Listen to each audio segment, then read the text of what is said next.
Cam, what is up? We're back. Let me just do the hair thing.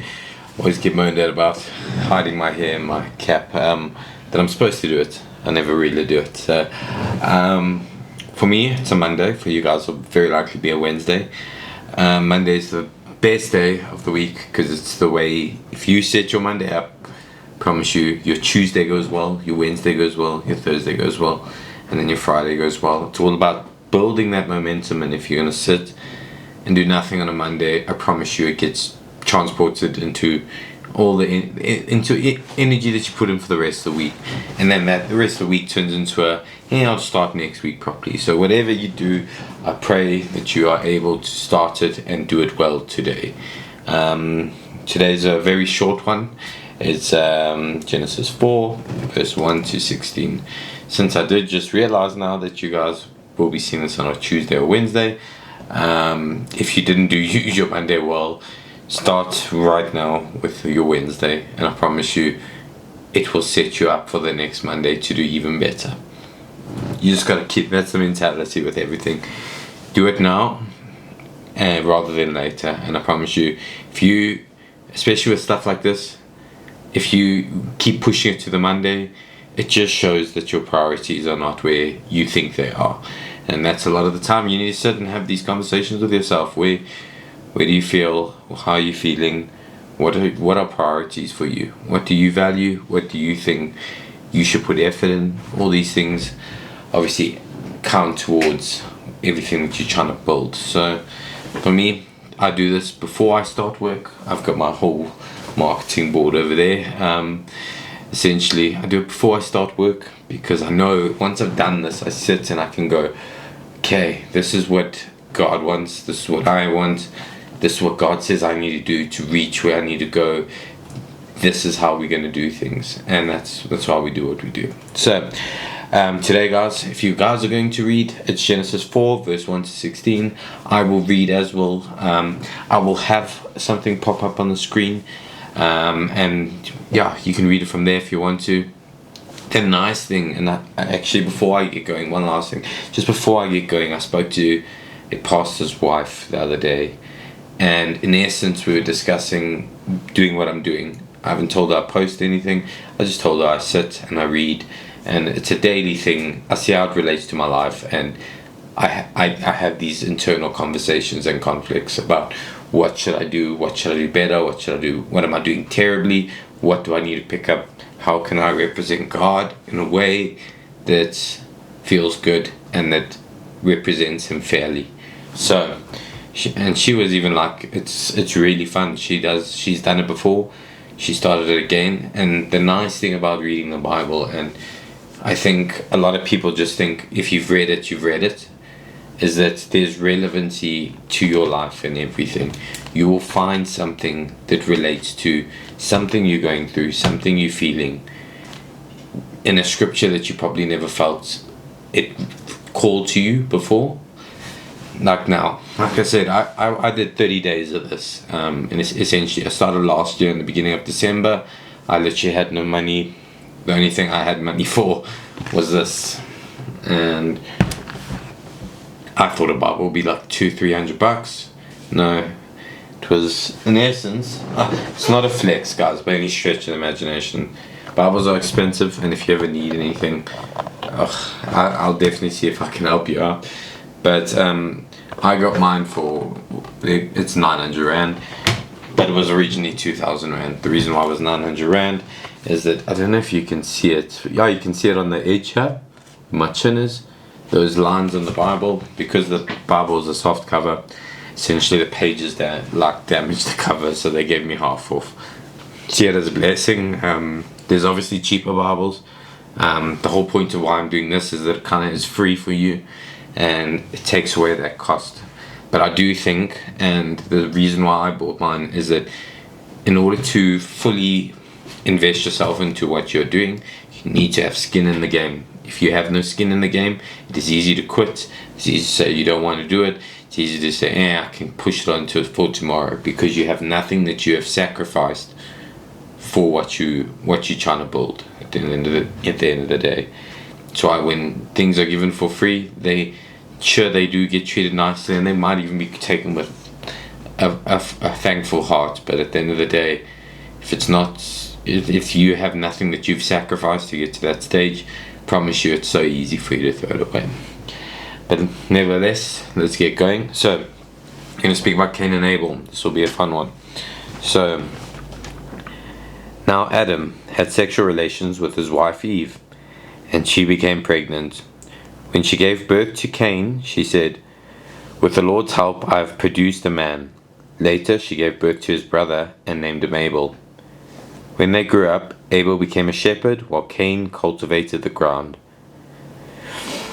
When it was time for the harvest, Cain presented some of his crops as a gift to the Lord. Abel also brought a gift, the best portions of the firstborn lamb from his flock. The Lord accepted Abel and his gift, but did not accept Cain and his gift. This made Cain very angry, and he looked dejected. "Why are you so angry?" the Lord asked Cain. "Why do you look so dejected? You will be accepted if you do what is right. But if you refuse to do what is right, then watch out. Sin is crouching at the door, eager to control you, but you must subdue it and be its master." One day Cain suggested to his brother, "Let's go out into the fields." And while they were in the field, Cain attacked his brother Abel and killed him. Afterward, the Lord asked Cain, "Where's your brother? Where's Abel?" "I don't know," Cain responded. I am my brother's guardian." But the Lord said, "What have you done? Listen, your brother's blood cries out to me from the ground. Now you are cursed and banished from the ground, which has swallowed your brother's blood. No longer will the ground yield good crops for you, no matter how hard you work. From now on you'll be a homeless wanderer on the earth." Cain replied to the Lord, "My punishment is too great for me to bear. You have banished me from the land and from your presence. You have made me a homeless wanderer. Anyone who finds me will kill me." The Lord replied, "No, for I will give you a sevenfold punishment to anyone who kills you." Then the Lord put a mark on Cain to warn anyone who might try to kill him. So Cain left the Lord's presence and settled in the land of Nod, east of Eden. Very simple one.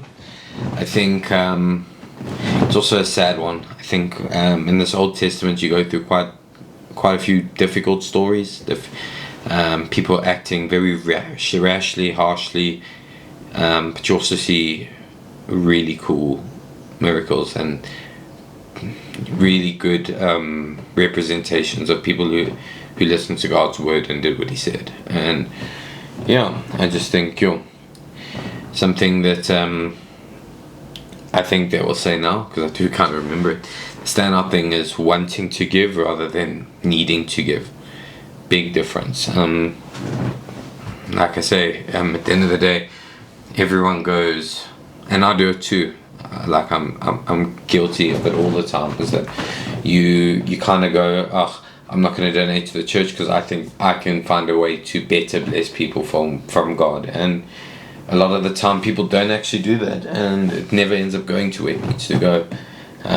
Something that I would say is when it comes to tithes and giving to God, obviously look after your house first, because without the church that you go to, without the house that you own, there's no message to spread. So if you don't have the place to go, then what's the point of doing this stuff anyway? Sure, you can go to another one, but it's always about where you feel led, where you feel fed. And if some place is feeding you in terms of spiritual knowledge, in terms of I don't know, it could be a coffee even. I know our churches in South Africa love doing the coffee thing, but if they're doing things for you, and you are there weekly, then it could be worth it. At the end of the day, I always think that someone put it in good perspective for me when I was very upset, because I was like, in my old church, I was always upset that my dad's he's done very well for himself. I'll always say that. Not me, my dad has done very well for himself, and he's in a good position, or he was. He's retired now, and something that always irked me was that how was a pastor living such a much better life than what we are, when my dad is almost as high as you can get into the field that he was in. And that's why I wouldn't give, because I was like, it's obviously going to him, it's obviously going to his family. He's got X amount of kids who have X amount of kids, and they somehow are just doing well, and then the sons get to just do whatever because they inherit whatever he gives. And at the end of the day, I had a friend who sat down and he was just like, dude, listen, God knows the intentions of your heart. If you give and they don't do what they promise to do, or they don't do anything that benefits God's people with it, then at the end of the day, that's their fight to have with God. If God can see you gave, and your intention was to obviously look after the place that you were in, then God knows that. Don't sit and dwell on whatever they might do, whatever they might spend the money on. At the end of the day, that's their conversation, that's their battle, that's whatever you want to call it, that's their thing with God. And when they go to the stair, when they climb the stairs, my mom always says God has this big checkbook or notebook, and you'll walk up the stairs and he'll have X, Y, Z, and he'll question every single thing. And when he questions that, I mean, for them, it might be a black mark, it might not be, you don't know. But make sure that yours isn't a black mark, and make sure that you feel like at the end of the day you did what was required from what the Bible says and what everything else goes. Let's read through some themes here, and then we'll say some stuff. Okay, so the phrase had sexual relations is literally is literally new. Sexual union means oneness with and total knowledge of the other person. Sexual intercourse is the most intimate act, sealing a social, physical, and spiritual relationship. Then, no longer was everything provided for Adam and Eve as it had been in the Garden of Eden, where their daily tasks had been refreshing and delightful. Now they had to struggle against the elements in order to provide food. The Bible doesn't say why God did not accept Cain's sacrifice. But here we go. Cain's attitude was improper, or perhaps his offering was not up to God's standards. Proverbs 21 verse 27 says, "The sacrifice of an evil person is disdainable, especially when it is offered with the wrong motives." That's what I just said. So do it with the good intention. Do it with good motives. Promise you, it will work out for you in the long run. And I know it's not a thing that should be looked at as being selfish in the sense of you just look after yourself, but at the end of the day, like we always say, rather look after you. Make sure that when you do something, you do it with a good heart, with good intentions. Promise you, it will benefit you in the long run. Then, God evaluates both our motives and the quality of what we offer Him. When we give to God and others, we should have joyful hearts, because we are able to give. We should not worry about how much we are giving up, for all things are God's in the first place. Instead, we should be joyfully giving to God our best in time, money, possessions, and talents. See, not everything needs to be a money thing. If you have a good skill, I know for me, I don't have much money. I've just moved out. Literally, I'd argue I can't even afford what I'm doing right now. But one thing that I'm making sure is the heart and soul of especially my business is having my charity. The goal of the charity is to obviously use my skills in terms of marketing and everything like that I do for freelance, taking a percentage of whatever I make, putting it into the charity. At the end of the day, we can use it to benefit people, and using God as a forefront. That's also key. It's very simple to just give money and not have, I don't know, not without God being the forefront of it. I promise you, it doesn't give the same way. People, it's always so good just for people to know that you felt led by God to do what you did. I promise you, their behavior will reflect that. So, like it says here, it says time, it says money, it says skills. There's a lot of things that we all have to offer. We understand money is always a touchy subject, so offer your time. That doesn't sound very good. My cat is playing with something and something's gonna break. But yeah, so then when we go here, how do you react when someone suggests you have done something wrong? Do you move to correct the mistake or deny it that you need to correct it?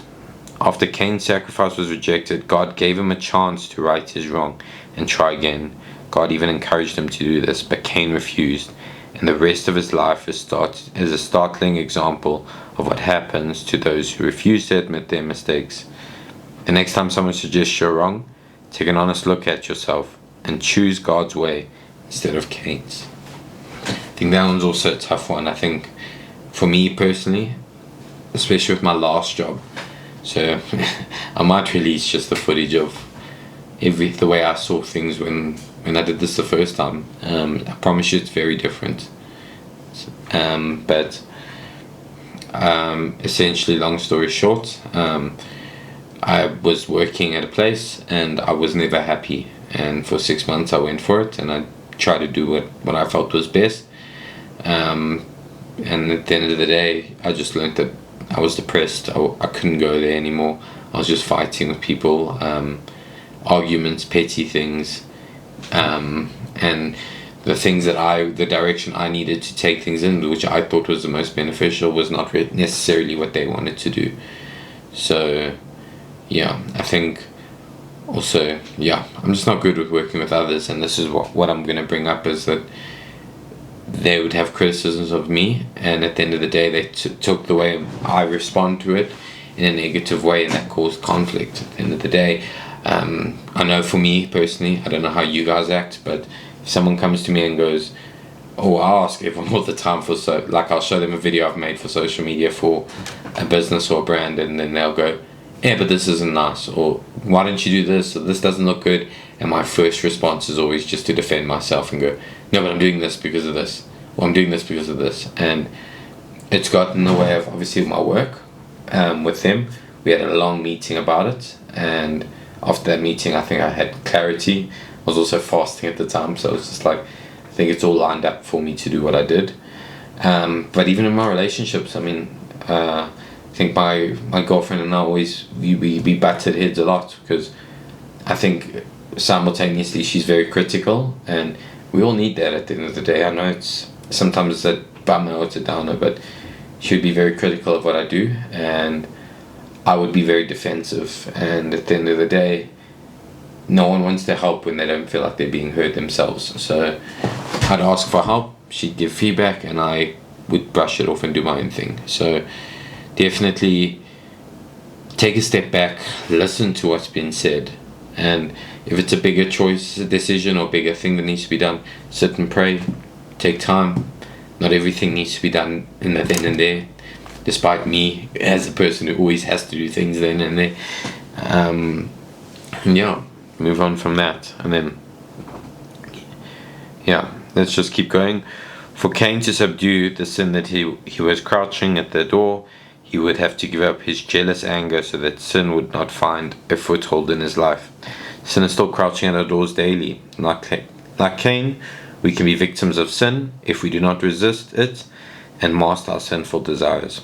But we cannot master our sin in our own strength. Instead, turn to God. Receive faith for ourselves and turn to other believers for encouragement and to receive strength. This is why I say the church is a need. Everyone goes, no, church is like, I don't really want to go to church, I don't feel the need for it, or I can live a godly life, or I can follow people in God, or I don't need to go to church all the time because I do everything else that needs to be ticked off. Church is a need in the sense of it gives you the people that the Bible's talking about right here. It gives you the right people, like-minded people that want to be better, and it allows you to be that person to hold people responsible and let them hold you responsible. You are all aiming for the same thing. I always say this with everyone, is when you have two people, in particularly a relationship, but the same can be said about friend groups. So when you have two people, what ends up happening is, in general, if you're both not following a biblical lifestyle, your right can be this way and her right can be this way, or him and her, or her and him, or him and him, or her and her, whatever you find your orientation to be. You guys, your rights can both be right, but you're going this way. Whereas if you have this at the center of everything, it makes that triangle. I know I'm trying to get there. I know she's trying to get there. We are both now know what we need to do to get to that space. That is the objective, right? That's the objective. I don't know. Call it the objective. That's where we want to be. We both are trying to get to the same place. The nice thing about this is everything is written. It is said. You can't weasel your way around it. You can't find an alternative. It's like it's A or B. And this gives you that A or B, and it allows both of you to go to that A or B. Then, this is the first murder, taking life by shedding human blood. Blood represents life. In Leviticus 17:10-14, if blood is removed from a living creature, it will die because God created life. Only God should take life away. So I do know later in the Bible we discuss murder and stuff like that. So yeah, I'm not going to touch too much on that. Just there is a difference between animals and people. We are made in God's image. We are supposed to be the superior creation out of everything. Yeah, God wouldn't make us different, or we wouldn't be where we are if God didn't make us anything like Him. Adam and Eve's disobedience brought sin into the human race. They may have brought their they may have thought their sin eating a piece of fruit wasn't very bad, but notice how quickly their sinful nature developed in their children. That's a key one.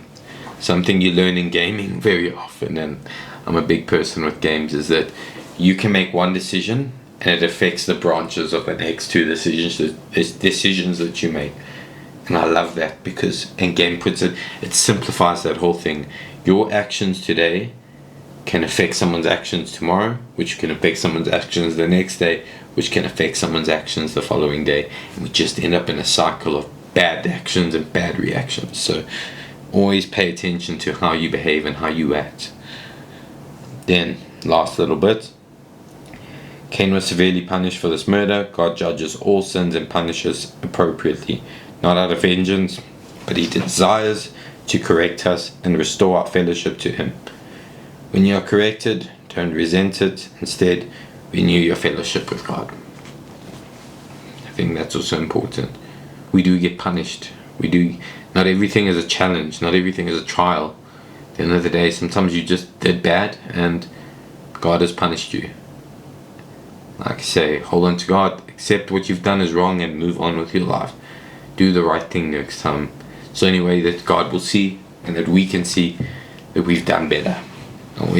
Even my last relationship, I don't think I was very well behaved, and the first thing I came out of that thing after ending everything, the first thing I ended up doing was sitting and going, I did wrong, and I did this wrong, and I did this wrong, and I thought that I can do it this way, and I thought that this wouldn't affect me the way that it did. Now I don't even entertain that kind of behavior. I don't engage in it. I don't indulge in it. I've cut any sort of behavior that I knew led to wrongdoing out of it. And even with the person that I'm with today, I sat and I explained to them, I did this wrong, this is what I ended up doing, this is why I'm in the position I'm in.